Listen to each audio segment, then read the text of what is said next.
እግዚአብሔር የማንም እንባ፣ የማንም ጊዜ፣ የማንም ገንዘብ፣ የማንም ጉልበት ባለ ዕዳ አይደለም። እግዚአብሔር ይዋሽ ዘንድ ሰው ይረሳ ዘንድ አመፀኛ አይደለም። ስለ ስሙ የምናሳየውን ፍቅር ይዋሽ ዘንድ ሰው ይረሳ ዘንድ አመፀኛ አይደለም።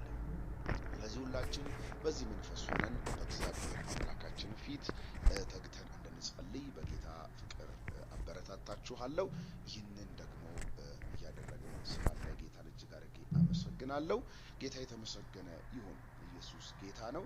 በጸሎት ርዕሱም በትምህርቶቹም በመልእክቶቹም በሁሉም የተባረካችሁ እየተጠቀማችሁ እንደሆነ ባለሙሉ እምነትና ባለሙሉ ተስፋ ነኝ። የጌታ ስም የተባረከ ይሁን። እንግዲህ እኛም ደግሞ እዚህ ከጾም ጸሎት ጎን ለጎን ብዙ ነገሮችን እያከናወንን እንገኛለን። መጽሐፍ ቅዱስም ሲናገር እኛም ባሪያዎቹ ተነስተን እንሰራለን የሰማይ አምላክም ያከናውንልናል ይላልና መጽሐፍ ቅዱስ። እንግዲህ እግዚአብሔር መከናወንን እንደሚሰጠን አምናለሁ። ጌታ የተባረከና የተመሰገነ ይሁን። ሁላችንም ደግሞ በእግዚአብሔር ስራ ላይ እየተሳተፍን ስላለን ጌታ ኢየሱስ ይባርካችሁ ማለትን እወዳለሁ። እግዚአብሔር ድንቅ አምላክ ነው። እኛ የእግዚአብሔርን ቤት ስንሰራ እግዚአብሔር ደግሞ የእኔንና የእናንተን ቤት ይሰራል። ጌታ ታማኝ አምላክ ነው። ጌታ ድንቅ አምላክ ነው። ጌታ በጎ አምላክ ነው። ጌታ ኢየሱስ የተባረከ ይሁን። እንግዲህ በዚህ ሳምንት የቤተ ክርስቲያናችን የመድረክ ስራ ተጀምሯል። ያው መድረኩ ከዚህ ቀደም በፎቶ ያያችሁት ጊዜያዊ ነው። ዋናው መድረክ እንግዲህ አሁን ተጀምሯል። እግዚአብሔር ደግሞ በብዙ መከናወን ይሰጠናል። በሚቀጥለው ሳምንት ውስጥ ደግሞ ከእግዚአብሔር ጋር ሙሉ ሳውንድ ሲስተሙና ሙሉ የመድረክ መብራቶቹ ሁሉ ነገር ይገጣጠማል። የድምጽና የሙቀት መከላከያም ይገጠምለታል። የጸሎት ቤቱ ማለት ነው። ጌታ ድንቅ ነው። በዚህ ሁሉ እግዚአብሔር ይረዳናል። እግዚአብሔር ለራሱ ስራ እሱ ታማኝ አምላክ ነው። እኛ የእግዚአብሔርን ቤት ለመስራት ስንሯሯጥ እግዚአብሔር የእኔና የእናንተን ቤት ደግሞ አሳምሮና ውብ አድርጎ ይሰራልናል። ጌታ ኢየሱስ የተባረከ ይሁን። በዚህ ሁሉ በጸሎት በምክር በገንዘባችሁ ሁሉ እየተሳተፋችሁ ያላችሁ ጌታ ኢየሱስ በነገር ሁሉ ይባርካችሁ ማለትን እወዳለሁ። እንግዲህ የ40 ቀን ጾም ጸሎታችንን የዛሬ 20 ቀን ገደማ ደግሞ የወንጌል ስርጭት ይኖረናል። ከጾም ጸሎታችን ማግስት የደጉ ሳምራዊ አገልግሎት ይኖረናል። ከትንሳኤ በዓል በሁለተኛው ሳምንት ደግሞ ዘሄቨን ዌይ ኢንተርናሽናል ቸርች የቤተክርስቲያን ግንባታ ሙሉ በሙሉ ስለሚያልቅ የምረቃ ፕሮግራም ይኖረናል ማለት ነው። እና በዚህ ሁሉ እግዚአብሔርን እጅግ አድርገን እናመሰግናለን። ይህ ደግሞ ስራ አለቀ ቆመ ማለት ሳይሆን ጅማሬ ታናሽ ቢሆን ፍጻሜ እጅግ ይበዛል የሚለው መጽሐፍ ቅዱስና ይህ ሁሉ ጅማሬ ነው። ጌታ ኢየሱስ የተባረከ ይሁን። በቀጣይ ደግሞ ትልልቅ ነገሮችን ከጌታ እንጠብቃለን። በጌታ ፊት እየጸለይንበትም ያለው ጉዳይ አለ። በዚሁ አያይዤ እንግዲህ ለቤተ ክርስቲያናችን ከመንግስትም ቦታ እንዲሰጠን ጥያቄን አቅርበናል። እግዚአብሔር ደግሞ በዚህም ጣልቃ እንዲገባልን እንድትጸልዩ ማበረታታት እፈልጋለሁ። ቀን ሳለ የላከንን ስራ እንሰራለን። ክብር ለኢየሱስ ይሁን። ቀን ሳለ የላከንን ስራ ልንሰራ ይገባናል። ነገ ልጆቻችን ነገ መጪው ትውልድ የሚጸልይበት ቦታ የሚያመልክበት ቦታ የእግዚአብሔርን ቃል የሚማርበት ቦታ አጥቶ መንከራተት የለበትም። ስለዚህ በምቹ ቀን ሳለ የላከንን ስራ ልንሰራ ይገባልና ለቤተክርስቲያን ከዚህ በላይ ርስትም ስለሚያስፈልጋት እግዚአብሔር ደግሞ ያን እንዲሰጣትም ደግሞ በጸሎታችሁም ልታስቡ አበረታታለሁ። እኛ የእግዚአብሔርን ቤት ስንሰራ እግዚአብሔር የእኔንና የእናንተን ቤት አሳምሮ ይሰራል። ጌታ የተባረከ ይሁን። እንግዲህ ዛሬ 18ኛው ቀን የጾም ጸሎት ቀናችን ላይ ነው የምንገኘው። ከቀን 17 እስከ 19 የምንጸልየው የስዕለትን ጸሎት ነው። የስዕለትን ጸሎት ነው። ጌታ የተመሰገነ ይሁን። ትላንትና በ17ኛው ቀን ጸሎታችንን ጀምረናል። የስዕለት ጸሎት ማለት ወገኖች ስዕለት ማለት በመንፈሳዊ ዓለም ማስተር ኪ ነው። ጸልያችሁ ያላገኛችሁት፣ ለምናችሁ ያላገኛችሁት፣ እጅ አስጭናችሁ ያላገኛችሁት፣ ገስታ ውስጥ ገብታችሁ ተጸልዮላችሁ ያላገኛችሁትን ነገር በመሳል ታገኙታላችሁ። በህይወታችሁ ውስጥ አልሰራ ያለ ነገር፣ አልስተካከል ያለ ነገር፣ መስመር አልይዝ ያላችሁ ነገር በመሳል ታገኙታላችሁ። ክብር ለኢየሱስ ይሁን። እና የስዕለት ጸሎት በጣም ወሳኝና በጣም ፓወርፉል የሆነ ጸሎት ነው። ዘፍጥረት ምዕራፍ 28 ቁጥር 20 ላይ ሲናገር ከዚያም ያዕቆብ እንዲህ ሲል ተሳለ ይላል። ያዕቆብ እንዲህ ሲል ተሳለ። እንግዲህ ከወንድሙ ከኤሳው ሸሽቶ በሄደበት ጊዜ አሸዋ ተኝቶ ድንጋይ ተንተርሶ ባደረበት በዚያ ሌሊት እግዚአብሔር ሲገለጥለት እንዲህ ብሎ ተሳለ። እግዚአብሔር ከኔ ጋር ቢሆን በሚሄድበት መንገድ ቢጠብቀኝ፣ የምበላው ምግብ የምለብሰው ልብስ ቢሰጠኝ፣ ወደ አባቴ ቤት በደህና ቢመልሰኝ እግዚአብሔር አምላኬ ይሆናል። ይህ ሐውልት አድርጌ ያቆምኩት ድንጋይ የእግዚአብሔር ቤት ይሆናል። ከምትሰጠኝ ሀብት ሁሉ ከ10 1 ለአንተ እሰጣለሁ ብሎ ያዕቆብ ለእግዚአብሔር ተሳለ። ሐናም ደግሞ አንደኛ ሳሙኤል ምዕራፍ 1 ከቁጥር 10 እስከ 11 ባለው መሰረት ሐናም በነፍሷ ተመራ አብዝታ ለእግዚአብሔር ጸለየች፣ እንዲህም ብላ ስዕለት ተሳለች። የሰራዊት ጌታን እግዚአብሔር ሆይ የአገልጋይን ውርደት ተመልክተ ብታስበኝና አገልጋይን ሳትረሳ ወንድ ልጅ ብትሰጣት እድሜውን ሁሉ ለእግዚአብሔር እሰጠዋለሁ፣ ምላጭን በራሱ ላይ አይደርስም ብላ ስዕለትን ተሳለች ይላል መጽሐፍ ቅዱሳችን።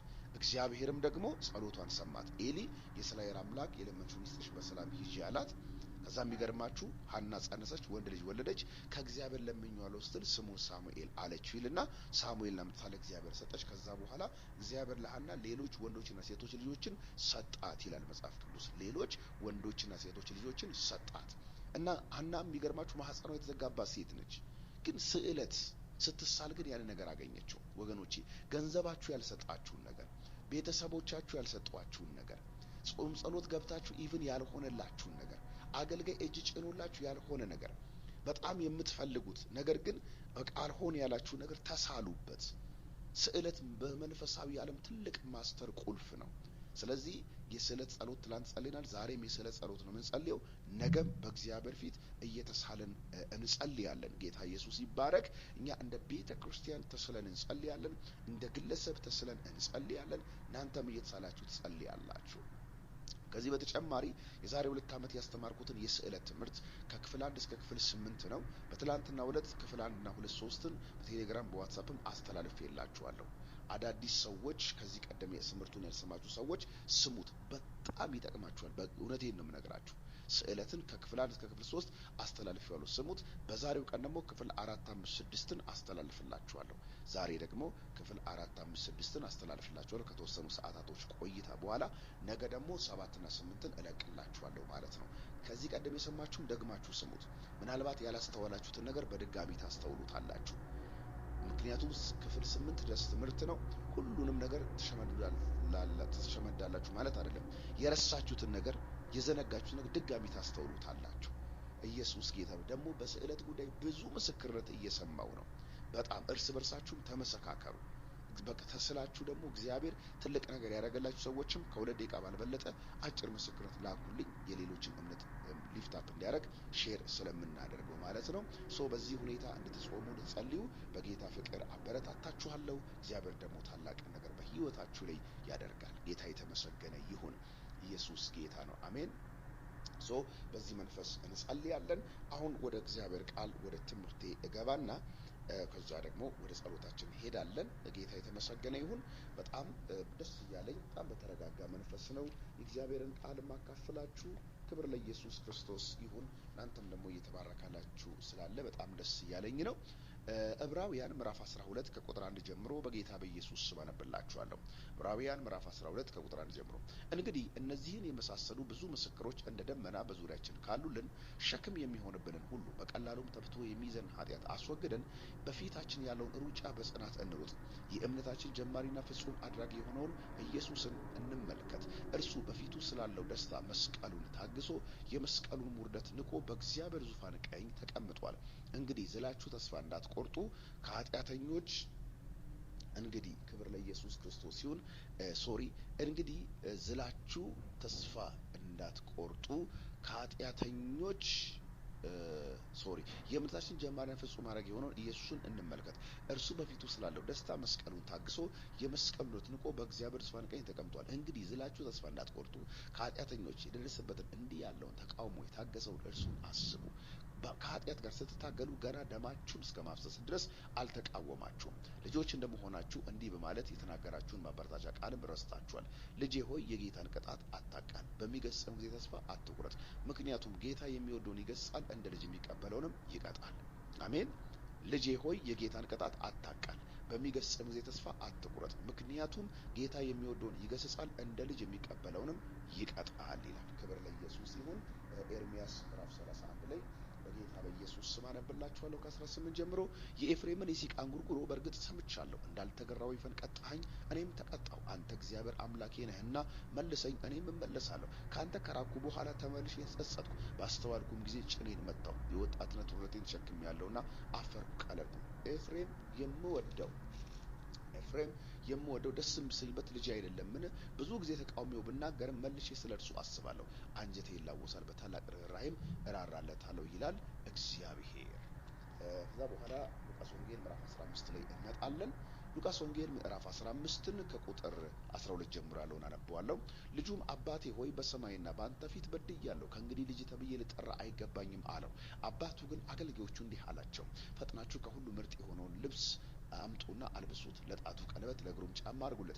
የሰባውን ፍሪዳ አምጡ፣ እረዱ፣ እንብላ፣ እንደሰት። የልጄ ሞቶ ነበር፣ አሁን ግን ያው ሆኗል፣ ጠፍቶም ነበር ተገኝቷል፣ ከዚያም ይደሰቱ ጀመር ይላል። ጌታ ኢየሱስ የተባረከ ይሁን። እንግዲህ አባት የሚወደው ልጅ ይገስጻል፣ እግዚአብሔር የሚወደው ልጅ ይገስጻል እያል በጣም ብዙ ጊዜ ቆሎስ ከ15 ክፍል በላይ እዚህ ቦታ ላይ እግዚአብሔርን ቃል እየተመለከትን እንገኛለን። ጌታ ኢየሱስ የተባረከ ይሁንና ጌታ ደግሞ ድንቅ አምላክ ነው። ጌታ ደግሞ መልካም አምላክ ነው። ክብር ለኢየሱስ ይሁን። እግዚአብሔር የሚወደውን ይገስጻል፣ የሚወደውን ይቀጣል። ወላጆቻችን ስናጠፋ ለጥቅማችን ከክፉ ተግባራችን ተመልሰን ወደ ትክክለኛው መንገድ እንገባላቸው ይቀጡን፣ ይቆጡን፣ ይገስጹን እንደነበረ እግዚአብሔርም እንደዚሁ የሚወደውን ሰው ይገስጻል። ወገኖቼ ብዙ ሰዎች የእግዚአብሔርን ቅጣት የእግዚአብሔርን ቁጣ ነው የሚፈሩት፣ ዝምታውን ግን አይፈሩም። ግን ማወቅ ያለባችሁ የሚያስፈራው የእግዚአብሔር ዝምታ ነው እንጂ የእግዚአብሔር ቅጣት አያስፈራም። እግዚአብሔር ሲቆጣችሁና ሲቀጣችሁ ለጥቅማችን ነው። እግዚአብሔር ዝም ካላችሁ ግን አለቀላችሁ። ከእግዚአብሔር ፍቃድ ወጥተ ከእግዚአብሔር ሐሳብ ወጥተ መንገድህ እንደ መንገዱ ሐሳብህ እንደ ሐሳቡ ሳይሆን ቀርቶ ሰማያት ከምድር እንደሚርቁ መንገድህ ከመንገዱ ሐሳብህ ከሐሳቡ ርቆ እግዚአብሔር በሕልም ካልገሰጸ፣ በቃል ካልገሰጸ፣ በመልእክተኛ ካልገሰጸ፣ በሚገባ መንገድ ካልገሰጸና ካልቀጣክ ወንድም ይፈራ፣ ለማይረባ አይምሮ አሳልፎ ሰጥቶሃል ማለት ነው። ጌታ ኢየሱስ የተመሰገነ ይሁን። ይህንን ማሰብ በጣም ወሳኝና አስፈላጊ ነገር ነው። ስለዚህ እግዚአብሔር የሚቀጣን ስለሚወደን ነው።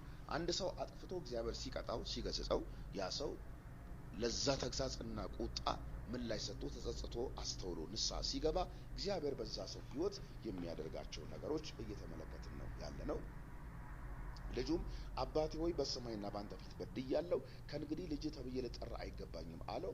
አባቱ ግን አገልጋዮቹን እንዲህ አላቸው፣ ፈጥናችሁ ከሁሉ ምርጥ የሆነውን ልብስ አምጡና አልብሱት፣ ለጣቱ ቀለበት ለእግሩም ጫማ አድርጉለት። የሰባውን ፍሪዳ አምጡና ረዱ፣ እንብላ፣ እንደሰት። ይህ ልጅ ሞቶ ነበር፣ አሁን ግን ሕያው ሆኗል፣ ጠፍቶም ነበር ተገኝቷል፣ ከዚያም ይደሰቱ ጀመር ይላል።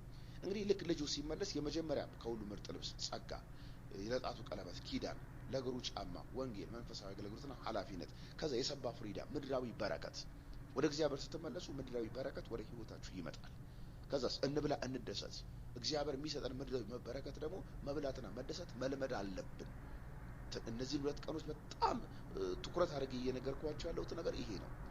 ኢየሱስ ክርስቶስ ጌታ ነው። ብዙዎቻችን እግዚአብሔር በሚሰጠን ነገር የመደሰት ልምዱ የለንም። አንዳንዶቻችን መዝናናት፣ መብላት፣ መጠጣት፣ መደሰት ባለን ነገር ኢንጆይ ማድረግ ኃጢአት ይመስለናል። አይደለም።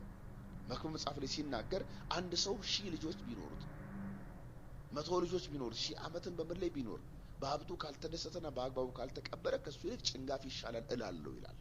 ስለዚህ እግዚአብሔር በሰጣችሁ ነገር መደሰት አለባችሁ። በቃ እግዚአብሔር በሰጠን ጊዜ፣ እግዚአብሔር በሰጠን ገንዘብ፣ እግዚአብሔር በሰጠን ንብረት በቃ ልንደሰትበት ልንጠቀምበት ይገባል። ኢየሱስ ክርስቶስ ጌታ ነው። አሜን። ልንጠቀምበት ይገባል። ክብር ለኢየሱስ ክርስቶስ ይሁን። ልንጠቀምበት ይገባል። አሜን ነው ወይ? እግዚአብሔር በሰጠን ነገር ልንጠቀምበት ይገባናል። እግዚአብሔር በሰጠን ነገር አለመጠቀም ትልቅ ጉዳት ነው። ስለዚህ አባቱ ምን አለ? የሰባ ፍሪዳ አምጡ አለ። የሰባ ፍሪዳ። ከዛስ እረዱት አለ። እረዱት። ከዛስ እንብላ፣ እንደሰት። የይሁዳ መንፈስ ታውቃላችሁ። አንዲት ሴት እኮ ኢየሱስን በቃ ውድ ሽቶ አምጥታ ሰብራ ስትቀባው ይሁዳ ምን እንዳለ ታውቃላችሁ? ኢየሱስ ጌታ ነው። ይሁዳ እንዲህ ነው ያለው፣ ይሄ ሁሉ እኮ ብክነት ነው አለ። ተሸጦ ገንዘቡ ለድሆች ቢሰጥ አለ። የይሁዳ መንፈስ ማለት በቃ ጥሩ ነገርን በመጠቀም የማያምን ሴቲቱ በቃ ለኢየሱስ መጣች፣ ውዱን ስትሰበረችውና ስትቀባው ይሁዳ ወዲያው ካልኩሌሽን መስራት ጀመረ። ይሄ ነገር ዋጋው ስንት ነው? ይሄ እኮ ኢትዮጵያ ቢሆን ብዙ ነገር ይሰራል። ብዙ ጊዜ ከኢትዮጵያ ስንወጣ ፈተና የሚሆንብን ነገር ምንድነው? የሆነ ዕቃ ስንገዛ ወዲያው ወደ ኢትዮጵያ ብር መንቀይራት ነገር አለች። በኢትዮጵያ ስንት ነው? ይሄ የኔ ልማድ ነው። የኔ ግን ምንም ነገር አይመስል። ላመንኩበት ነገር ምንም ነገር ሳወጣ ጉዳይ አይሰጠኝም። እኔ ላመንኩበት ነገር ይገባኛል ብዬ ላሰብኩት ነገር ኢየሱስ ጌታ ነው። ዱባይ ሄዶ የሆነ ሰው የሆነ ዕቃ እየገዛ 500 ድራም ሲባል ወዲያው በኢትዮጵያ ስንት ነው ይላል። ያለው ዱባይ ነው። በዱባይ አስብ። በኢትዮጵያ ስንት ነው? በአሁኑ 15000 ገደማ ነው፣ ወይም ደግሞ 14000 13000 ገደማ ነው። በቃ ወዲያው 15 በል አልፈልግም ይቅርብኝ ይላል። ዕቃው ግን ወርዝ ያደርጋል ያንን። እና ይሁዳ ያቺ ሴት መጣችና ውዱን ሽቶ ሰብራ እግሩ ላይ ስታፈስበት ወዲያው ሂሳቡን ሰራው፣ ዋጋውን ሰራው። ጎግል አደረገ። $300 ለሽቶ $300 ፌር አይደለም። ከፈለኩ ያንሳል። ኢየሱስ ጌታ ነው። የሰባውን ፍሪዳ አምጡ፣ እረዱ፣ እንብላ፣ እንደሰት አለ። የሰባ ነገር ተመኙ ወገኖቼ፣ የሰባ ነገር ተመኙ። አሜን። የሰባ ነገር ነው መመኘት ያለባችሁ። ጽድት ያለ ነገር፣ ኦሪጂናል ነገር ነው መመኘት ያለ። የሰባውን ፍሪዳ አምጡ ማለት የሰባ ፍሪዳ ማለት ኦሪጂናል ነገር፣ ጥሩ ነገር፣ ቆንጆ ነገር መፈለግ መመኘት። እኛ ክርስቲያኖች የሚገባን እንደዛ ነው።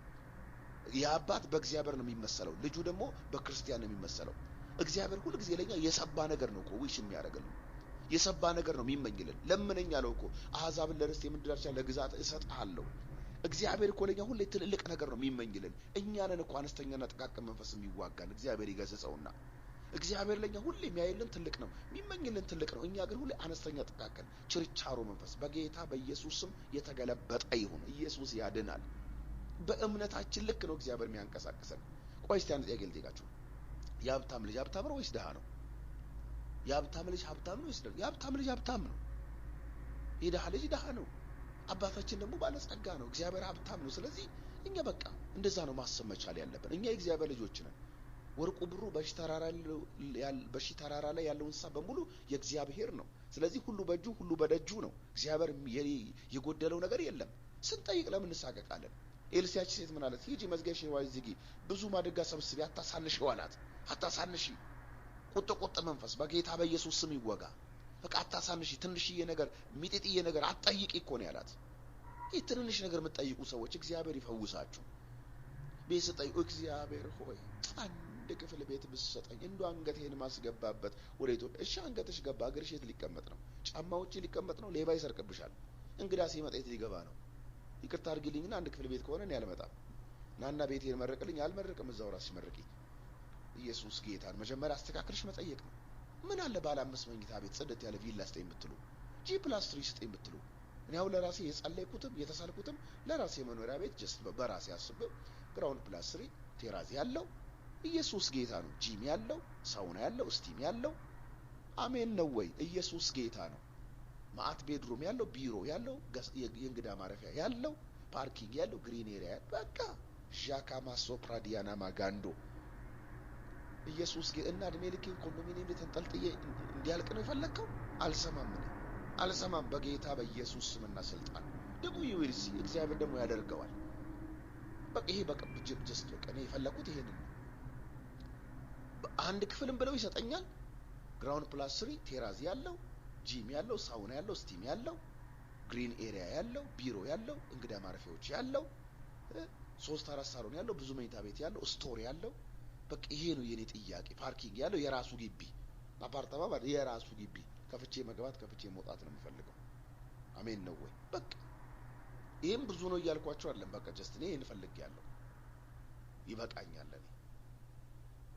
እና ብዙ ማድጋ ሰብስቢ አታሳንሽ ያላት። እግዚአብሔር ፊት ስትቀርቡ ጥቂት ነገር ይዛችሁ አትቀርቡ። አሁን ስትሳሉ ራስዎን በእነዚህ ቀናቶች የስለት ጸሎት አይደለም ይሁላችሁ። እግዚአብሔር ስለሚሰማ ትልልቅ ነገር ተሳሉ፣ ትልልቅ ነገር እግዚአብሔርን ጠይቁ፣ ትልልቅ ነገር እግዚአብሔር ፊት ተመኙ። ስለዚህ አባትየው ምን አላቸው? በሉ ሂዱና የሰባውን ፍሪዳ አምጡ አለ። ምን የሰባ ፍሪዳ? ፍሪዳ ማለት እንግዲህ ምድራዊ በረከት ነው ብያችኋለሁ። በጠላቶቼ ፊት ገበታን አዘጋጀህልኝ፣ ራሴን በዘይት ቀባ፣ ጽዋዬ ሞልቶ የተረፈ ነው ይላል። ስለዚህ የሰባ ፍሪዳ እግዚአብሔር የሰባ ነገር ነው የሚሰጠን። የሰባ ነገር ነው ስንመኝ፣ የሰባ ነገር እንመኝ። ስንጸልይ የሰባ ነገር እንዲሰጠን ነው መጸለይ ያለብን። የሰባ ማለት ምንድነው? ትልቅ ነገር፣ ወፈር ያለ ነገር፣ ኦሪጂናል ነገር፣ ብራንድ የሆነ ነገር። ኢየሱስ ክርስቶስ ጌታ ነው። እኔ ምንም ነገር ስጠይቅ ኪሴን አይቼ አልጠይቅም። ዙሪያዬን አይቼ እግዚአብሔርን አይቼ ግን የሰባ ነገር ነው የምጠይቀው። ልብስ ቤት ገብቼ ሳይ ኦሪጂናል ነገር ነው የማየው። ለዘላለም ቻይና አልለብስም። ኢየሱስ ጌታ ነው። ይሄ ሲለብሱት የሚያቃጥል፣ አንዴ ዘልዬ አሜን ስል የሚተረተር፣ ሶስቴ እንትን ላውንደሪ ሲገባ ግራግሩ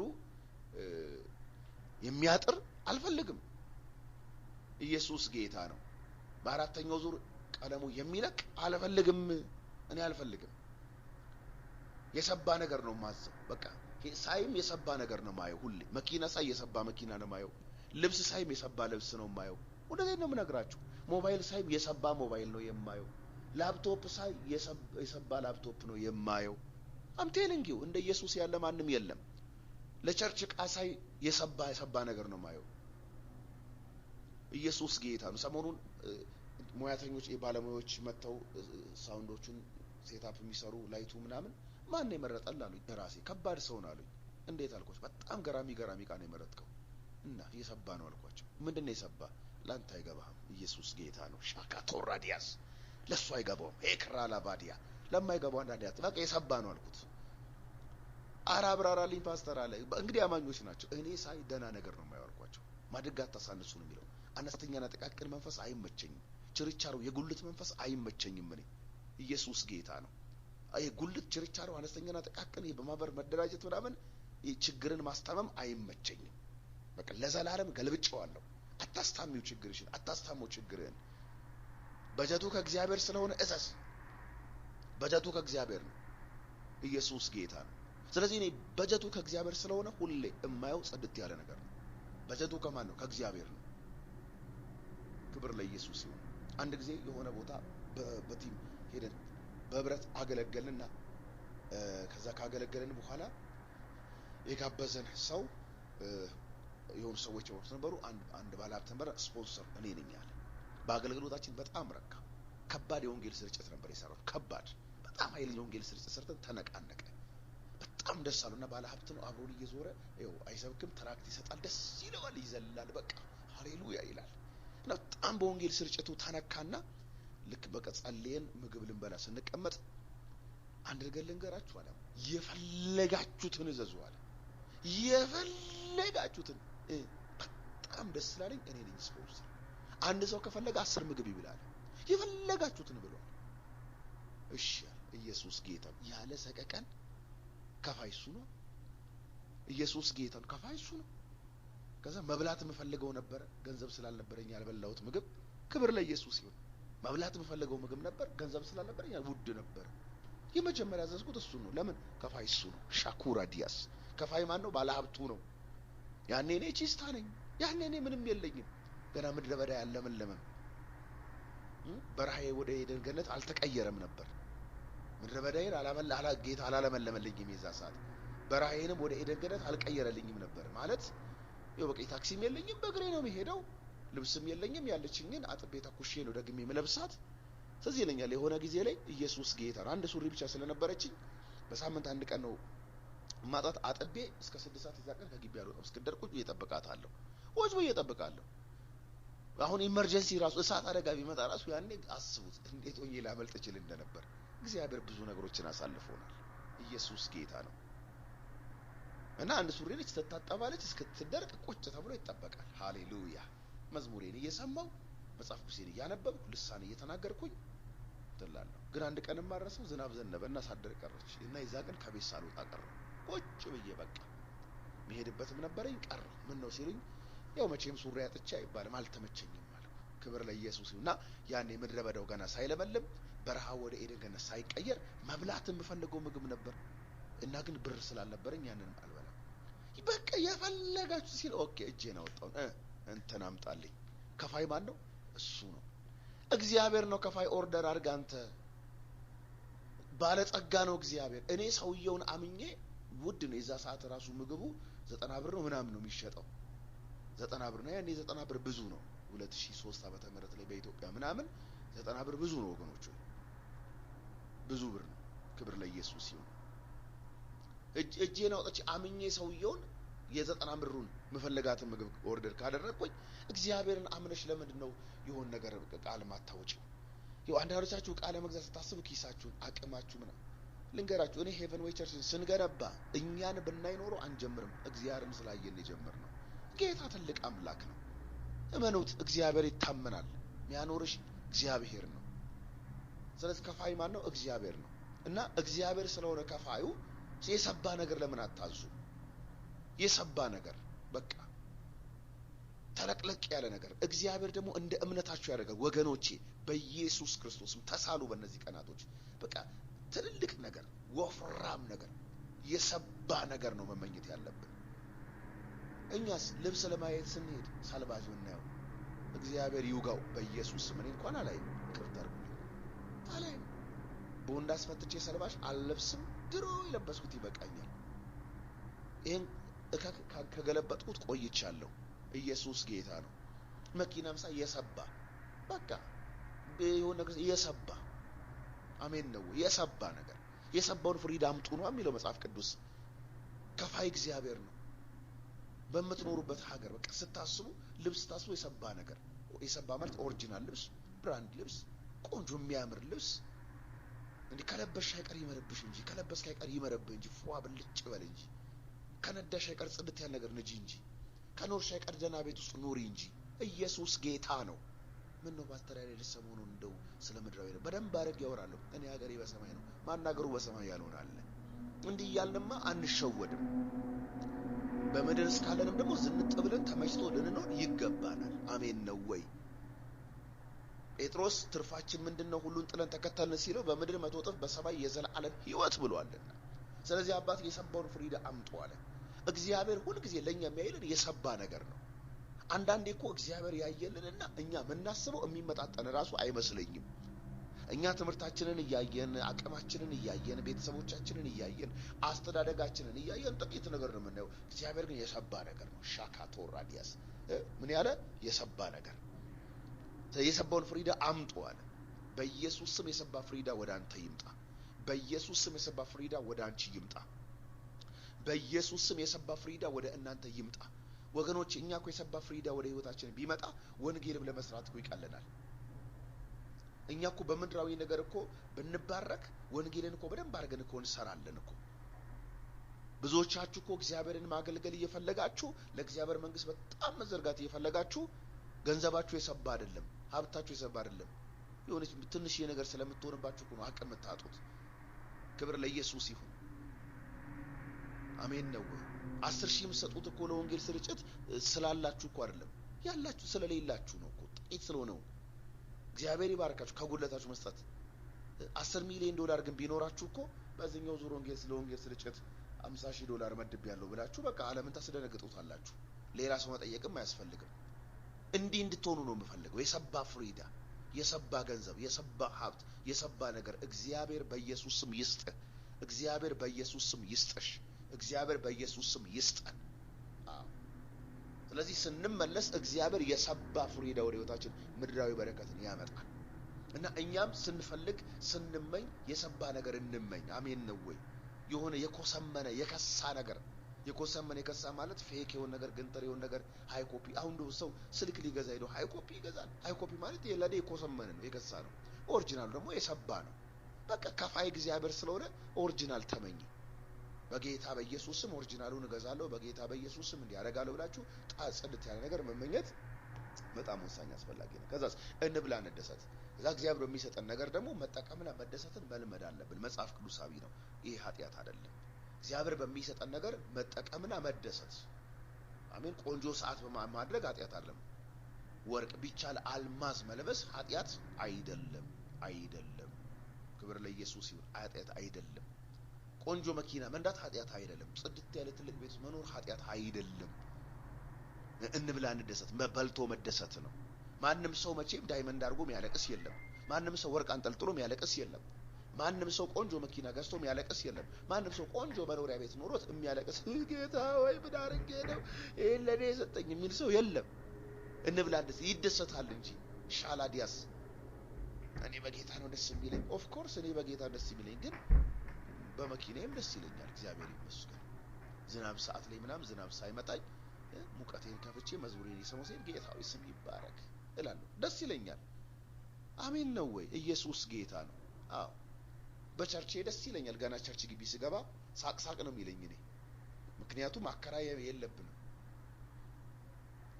ክብር ለኢየሱስ። መጥቶ በእክራይ ጨምራለሁ ካልፈለጋችሁ ልቀቁ ብሎ የሚያፈጥብኝ ስለሌለ ስም ይባረክ አፍታች ገለማጭ አልሰጠኸኝ ብዬ ጌታ ደስ ይለኛል በሰጠኝ ነገር። እውነት እናውራ ከተባባልን ማለት ነው። አንዳንዱ ሰው የሚያመናፍስ አለ። በቃ እኔ በጌታ ነው ደስ የሚለኝ ይላል። ኦፍ ኮርስ ሁላችንም በጌታ ደስተኞች ነን። እግዚአብሔር ባረገልን ነገርም ደግሞ ደስተኞች ነን። ደብል ደስታ ነው እኛ ያለን። እንደው ብዙ ደስታ ነው ያለን። ክብር ለኢየሱስ ይሁን። እንደ ኢየሱስ ያለ ማንም የለም። በሚኖር ምድራዊ ስኬቶች እደሰታለሁ። እንብላ እንደሰታለን። ባለን ነገር ተጠቅመን መደሰት መቻል አለብን። ክብር ለኢየሱስ ይሁን። እግዚአብሔር ሕይወታችሁን ወደዚህ ያስገባዋል።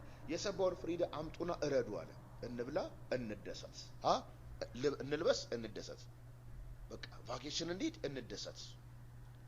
ባላችሁ ነገር ተጠቀሙ፣ ተደሰቱ። ክብር ለኢየሱስ ይሁን። በምድር የምትኖሩ 70 እና 80 ከዛ በኋላ ድካም ነው።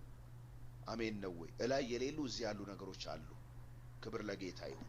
ሰው ኃጢአት ሳይሰራ በቅድስና መደሰት፣ መዝናናት፣ ሐሴት ማድረግ ይችላል። ሰምታችኋል። ክብር ለኢየሱስ። ይሄ ጭብጦ መንፈስ የተመታ ይሁን። የገዳም መንፈስ የተመታ ይሁን። አሜን ነው። ነጠላ የሚያስለብስ መንፈስ ይመታ። ደስ የሚለው ነገር አረብ ሀገር ነጠላ የለም፣ ያላችሁበት ሀገር ነጠላ የለም። ግን ኢትዮጵያዊና ኤርትራዊ አይለቀውም። ከዚህ ብዙ ነገር ይጎትታል። ሽሮ ጎትታችሁ፣ በርበሬ ጎትታችሁ ነው ነጠላ የምትጎትቱ ትኖራላችሁ። ስባችሁ እዛ ብትወስዱ ኤኒዌይስ እግዚአብሔር ይርዳችሁ። ሻርም ቢሆን አትልበሱ። በቃ ቅልብጭ በሉ እስኪ። ኢየሱስ ለዘላለም ጌታ ነው። ቅልብጭ በሉ በቃ። ክብር ለጌታ ይሁን። አሜን። በቃ ቅልብጭ ማለትን መልመድ መቻል አለብን። ጌታ ኢየሱስ የተባረከ ይሁን። የሰባውን ፍሪዳ እረዱ፣ እንብላ፣ እንደሰት። ይህ ልጅ ሞቶ ነበር፣ አሁን ግን ሕያው ሆኗል። ጠፍቶ ነበር፣ ተገኝቷል። ከዚያም ይደሰቱ ጀመር። የመጨረሻው እግዚአብሔር አምላክ ሰው አጥፍቶ ተገስጾ ተመክሮ ተቆጥቶ ወደ እግዚአብሔር ሲመለስ የመጨረሻው እግዚአብሔር የሚያደርግለት ነገር ምንድነው? ያንን ሰው ወደ ቀድሞ ነገሩ ይመልሰዋል። ይህ ልጅ ሞቶ ነበር፣ አሁን ግን ሕያው ሆኗል። ጠፍቶም ነበር፣ ተገኝቷል። ወደ ቀድሞ ነገሩ ይመለሳል ማለት ነው። ወደ መጀመሪያው ከፍታ፣ ወደ መጀመሪያው ፖዚሽኑ ይመለሳል። ሞቶ ነበር፣ ሕያው ሆነ። ጠፍቶ ነበር፣ ተገኘ። ወደ መጀመሪያው ነገር ወደ ቤቱ ተመልሶ መጣ። ወደ ሕይወቱ ተመልሶ መጣ። በአጠቃላይ እግዚአብሔር ምርኮን መለሰለት ማለት ነው። ደስታው ተመለሰ፣ ሰላሙ ተመለሰ፣ አገልግሎቱ ተመለሰ። ኤቭሪቲንግ የነበረው ነገር ያጣው ነገር በሙሉ ምን አለለት? ተመለሰለት ማለት ነው። ይህ ልጅ ሞቶ ነበር፣ አሁን ግን ሕያው ሆኗል። ጠፍቶም ነበር፣ ተገኝቷል። ከዚያም ይደሰቱ ጀመር ይላል። በቃ ኢንዲንጉ መጨረሻው ምን እንደሆነ ታውቃላችሁ? የእግዚአብሔር ተግሳጽ እኛን ወደ ደስታ ማምጣት ነው። እግዚአብሔር የተቆጣው ሰው፣ እግዚአብሔር የመከረው ሰው፣ እግዚአብሔር የገሰጸው ሰው መጨረሻ ላይ ወደ ደስተኛ ህይወት ነው የሚመጣው። የሰባው ፍሪዳ ከመጣ ከታረከ ከተበላ በኋላ አባትየው ምን ብሎ አወጀ? ይህ ልጄ ሞቶ ነበር፣ ሕያው ሆኗል። ጠፍቶም ነበር፣ ተገኝቷል። ስለዚህ እንደሰታለ ይላል። አያችሁ፣ ልጁ ሞቶ ነበር፣ ሕያው ሆነ። ጠፍቶ ነበር፣ ተገኘ። ምርኮው ተመለሰ። ልጁ ወደ ቤቱ ተመለሰ። ወደ ከፍታው ተመለሰ። ወደ ስራው ተመለሰ። ወደ አገልግሎቱ ተመለሰ። ወደ ትዳሩ ተመለሰ። ወደ መንፈሳዊ ነገሩ ተመለሰ። ዛሬ በጌታ በኢየሱስ ስም ይህንን ድምፅ እየሰማችሁ እግዚአብሔር ወደ ነገሮቻችሁ የሚመልሳችሁ ሰዎች አላችሁ። ላዶ ሴፔጄኒየስ አባቱ እኮ ነው ያወጀው። ይህ ልጄ ሞቶ ነበር፣ ሕያው ሆነ። ጠፍቶም ነበር፣ ተገኘ። ከዚያም ይደሰቱ ጀመር። ወደ ቤቱ ወደ አባቱ ቤት ተመለሰ። ወደ ቤተ ክርስቲያኑ ተመለሰ። ወደ ኳይር አገልግሎቱ ተመለሰ። ወደ ጸሎት ጓዳ አገልግሎቱ ተመለሰ። ወደ ፍቅረኛው ተመለሰ። ወደ ትዳር አጋሩ ተመለሰ። ወደ ቤተሰቦቹ ተመለሰ። ሼክ ሮቫዲያስ ድምፅ እሰማለሁ በጌታ በኢየሱስ ስም። ከቤተሰብ የጠፉ 35 ሰዎች ወደ ቤተሰቦቻቸው ሲመለሱ አያለሁ። ኢቭን የእናንተ የሥጋ ዘመድ ሆኖ አድራሻውን ያጠፋ ከቤታችሁ የጠፋ ሰው ካለ እግዚአብሔር ይመልሰዋል።